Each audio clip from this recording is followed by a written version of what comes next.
제가 곧 60이에요. 저도 곧 노인 반열에 들어가는데 무슨 노인을 폄하하겠습니까?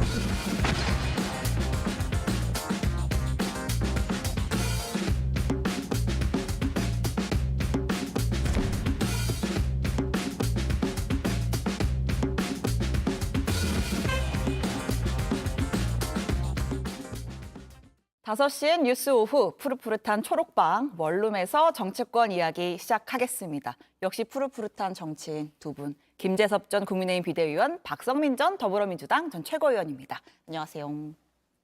네, 저도 모르게 막 푸릇푸릇한 척을 하다가 안녕하세요 용이라고 인사를 해버리고 말았네요. 진중하게 첫 번째 주제, 진중하게 첫 번째 주제로 바로 가보겠습니다. 선 넘는 사람들. 물음표를 붙였습니다. 선을 넘은 건지 안 넘은 건지 한번 판단을 같이 해보죠. 이 민주당 김은경 혁신위원장의 연일 설화에 휩싸였는데 청년 좌담회 노인 비하 발언 논란이 있었고 어제 인천시당 행사에서 이제 사과를 했는데 그 자리에서 나온 발언이 또 다른 논란이 됐어요. 그러니까 내용을 좀 보면 윤석열, 그대로 읽겠습니다. 윤석열 밑에서 통치받는 게 너무 창피했다. 분노가 일었다. 윤석열 밑에서 임기를 마치는 게 치욕스러웠다. 이런 발언을 했습니다.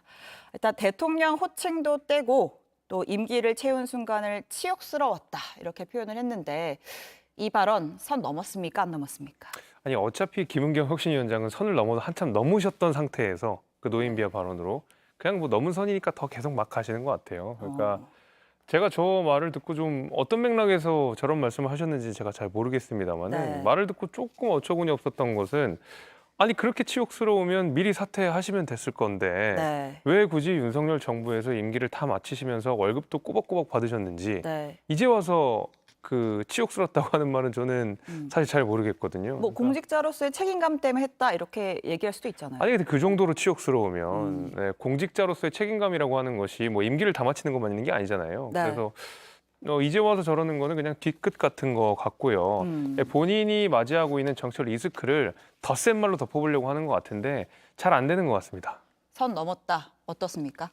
저도 저 발언은 적절하지 않았다라고 생각을 합니다. 만약에 본인이 이제 실수로 호칭을 붙이지 않고 이제 대통령의 이름만 호명을 했을 때에는 네. 근데 또 본인이 수습을 할 수가 있지 않겠습니까? 예. 근데 그렇다기보다는 뭐 일부러 저렇게 말씀을 하신 것으로 보이는데 네. 어쨌든 국민에 의해서 정당하게 선출된 대통령을 향해서 저렇게 이야기를 하는 것은 좀 적절치 않은 발언이다라고 보여지고요. 네. 사실 그뿐만 아니라 이 노인 비하 문제가 일었을 때에도 사과할 일이 아니다라고 혁신위 차원에서는 선을 긋기는 했습니다만 전 여기에 대해서도 어떤 단서나 어떤 조항도 붙이지 않고 깔끔하게 사과를 드리는 것이 맞다. 그것이 도리다라고 네. 생각을 합니다. 사실 혁신위가 제대로 이 문제에 있어서 숙이지 않는다면 이 리스크는 결국엔 당까지 점령을 하게 되는 거거든요. 그런 점에서 혁신위가 좀 깔끔하고 명쾌한 태도를 좀 보여주기를 촉구합니다. 그러니까 사과의 조건이라고 저희가 이야기를 하잖아요. 네. 그러니까 무조건적으로 해야 된다. 변명하면 안 된다. 재발 방지 대책이 있어야 된다. 이런 것들이 좀 있는데 미흡한 측면이 있었다. 그 김은경 혁신위원장이 교수 출신이어서 정치인 출신이 아니라서 좀 서툰 것이다.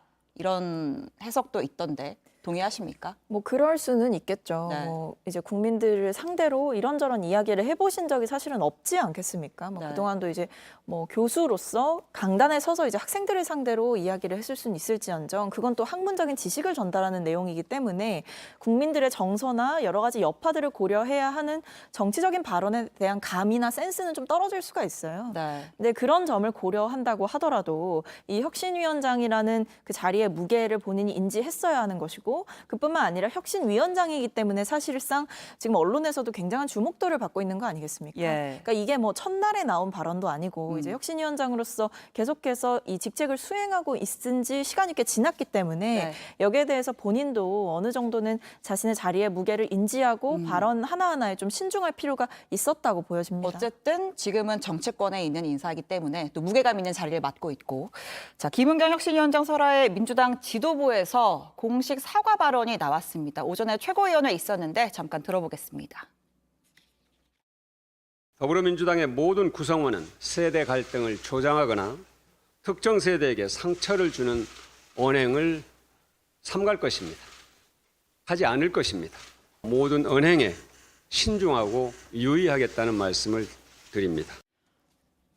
네, 원래 최고위가 열리면 보통 이재명 대표가 참석을 해서 만약 뭐 이재명 대표가 있었다면 직접 사과했을 수도 있을 것 같고 모르겠습니다. 근데 일단은 이 대표가 지금 공교롭게도 휴가 중이어서 박광원 원내대표가 사과를 했는데 민주당 전국 노인위원장 맡고 있는 최락도 전 의원이 김은경 위원장 사과로는 안 된다. 이재명 대표가 대국민 사과 성명 내야 한다. 이렇게 또 주장을 하기도 했습니다. 이재명 대표가 직접 사과해야 할까요? 당연하죠. 네.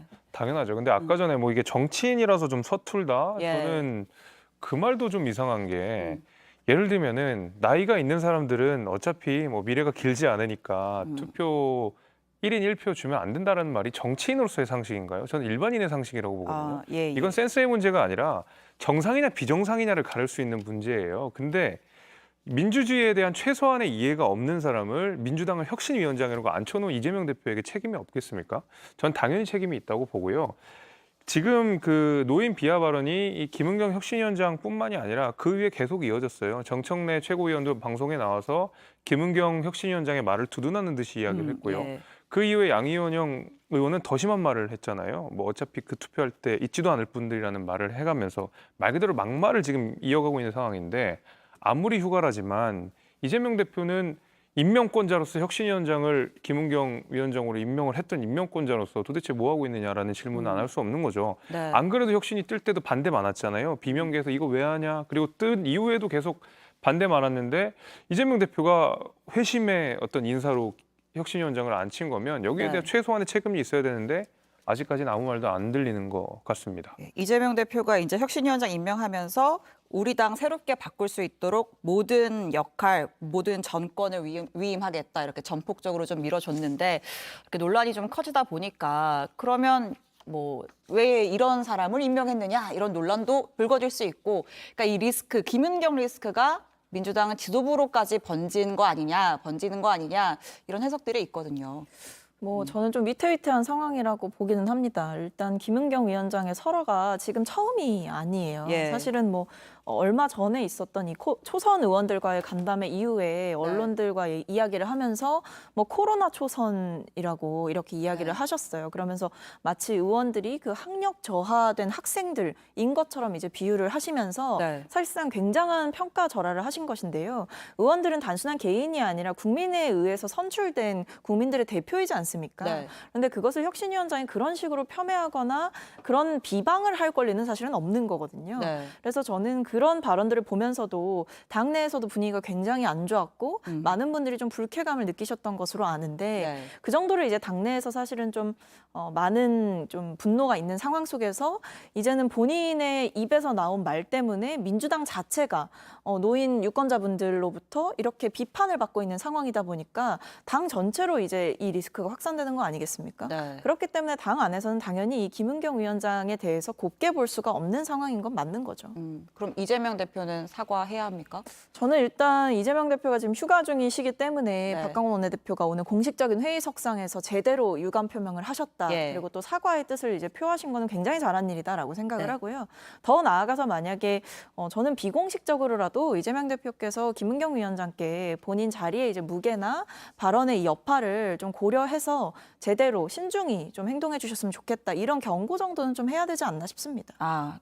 그러니까 하나만 박 전 의원한테 물어볼게요. 이재명 대표 입장에서는 사실 혁신위라는 기구가 당내 독립기구고 지도부한테 입김을 받지 않고 혁신을 해야 또 혁신이 이루어진다라고 그렇죠. 하니까 지도부 입장에서는 이 혁신위의 발언이나 행보를 또 어떻게 제동을 걸면 왜 간섭하느냐 이런 논란도 불거질 수 있고 그렇죠. 난감한 구석이 있을 것 같은데. 네, 그렇기 때문에 뭐 공식적인 징계 절차에 뭐 다른 당직에서 무리를 빚거나 했을 때랑 다르게 징계 절차를 착수할 수는 없는 상황인 거죠. 근데 다만 이제 제가 말씀드린 것은 어쨌든 좀 신중하고 유의할 필요가 있겠다라는 우려의 의사 정도는 충분히 전달을 할 수가 있는 거고 네. 이거는 혁신안이라는 의제를 두고 싸우는 것이 아니라 사실은 이 혁신위의 행위가 네. 민주당 전체에 미치고 있는 여파가 있기 때문에 그건 충분히 이야기를 할 수가 있는 거죠. 알겠습니다.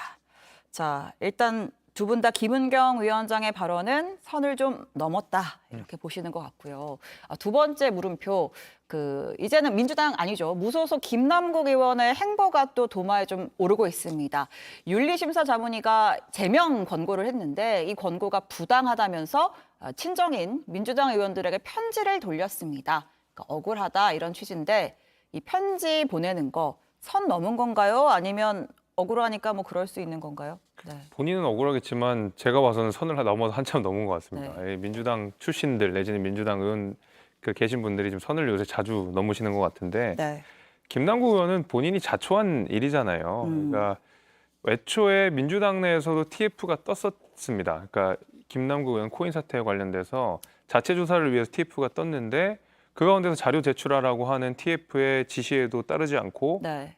탈당을 해버려서 무소속이 되면서 네. 징계권이 없어지는, 그러니까 조사권이 없어지는 상황이 민주당에 발생했는데 그 이후에 국회 차원에 있는 윤리위원회에서 김남국 의원에 대한 징계 논의를 하기 시작한 거 아니겠습니까? 근데 그 당시에도 뭐가 있었냐면 국회 윤리특위 안에 있는 자문위원회를 통해서 그냥 국회의원을 우리가 징계할 수는 없으니까 외부자의 시선에서 얘기 좀 들어보자 해가지고 한 달을 또 끌었어요. 네. 그 가운데서 김남국 의원은 얼마든지 자료 제출할 수 있고 얼마든지 소명할 수 있었다고 생각합니다. 네. 근데 그거 제대로 일을 안 하셨잖아요. 그리고 네. 그래서 결국 국회 윤리위원회 안에 있는 자문위원회가 이거는 제명해야 된다고 결정한 거거든요. 근데 그것까지 못 따르겠다고 한다 그러면 김남국 의원 도대체 누구 말을 따르고 뭐가 그렇게 억울한지 저는 잘 모르겠어요. 그러니까 윤리특위 운영규칙 어디에도 자료 제출을 할 의무가 있지는 않다 이런 표현을 썼던데. 근데 제가 네. 더 덧붙여 말하면 의무가 아니라 이거는 김남국 의원한테 기회를 준 거예요. 김남국 의원 스스로가 억울하다고 한 거잖아요. 그러니까 의무적으로 제출해라가 아니라 당신이 억울하다면 얼마든지 제출하시오. 우리가 감안하겠습니다였잖아요. 예. 근데 제출 안 하신 거면 이제 본인이 억울할 것도 없고 제명 당하겠다라는 태도로 임했다고 봐야 되겠죠. 네. 저는 여기서 이제 자료 제출의 의무가 없다라고 규정을 따지는 것은 네. 굉장히 국민의 눈높이와 맞지 않는 행보다라고 생각을 합니다. 왜냐하면 본인이 성실하게 소명받겠다, 그리고 뭐 의혹을 일체 남기지 않겠다라는 식으로 이제 공식적인 입장을 계속해서 표해 왔다면 그 규정상 그 자료 제출 전체를 제출할 의무가 없다고 하더라도 네. 의혹을 해소하기 위해서 정말 본인이 그렇게 억울하다면 오히려 모든 자료를 제출해서 윤리심사 자문위에서 충분한 판단을 할 수 있는 근거를 만들어줬어야 되는 거예요. 근데 여기에 대해서 굉장히 앞뒤가 안 맞는 거죠. 한편으로는 이 자료 제출의 의무가 없다라고 하면서 한편으로는 성실하게 소명을 했다라고 말씀을 하시니 이게 사실은 맞지 않는 내용들을 계속 반복적으로 말씀을 하시는 거예요. 그래서 네. 본인은 억울하다라고 하실지라도 이미 두 차례나 사실 그런 거 아닙니까? 당 입장에서도요. 당에서 공식적인 브리핑으로 오죽하면 기자들과 질의응답을 하면서 뭐 어떤 자료를 우리는 여전히 제출받지 못했다라고 얘기한 바가 있었고요. 그 뒤에 그럼 윤리특위에서 성실히 소명하겠다라고 했으면 윤리자문위가 요구하는 자료에 응당응했어야 되는 게 맞는 거죠. 근데 그 둘 다를 하지 않아 놓고 나는 성실하게 소명했다 또는 의무가 없다라고 말씀하시는 거는 본인이 한 점 의혹 남기지 않고 제대로 소명하겠다라고 했던 것과 굉장히 배치되는 행동이라서 납득하기가 좀 어렵습니다. 알겠습니다. 오늘 두 분의 의견이 좀 통일이 되는 것 같습니다. 어쨌든 선을 넘은 부분이 있어서. 네.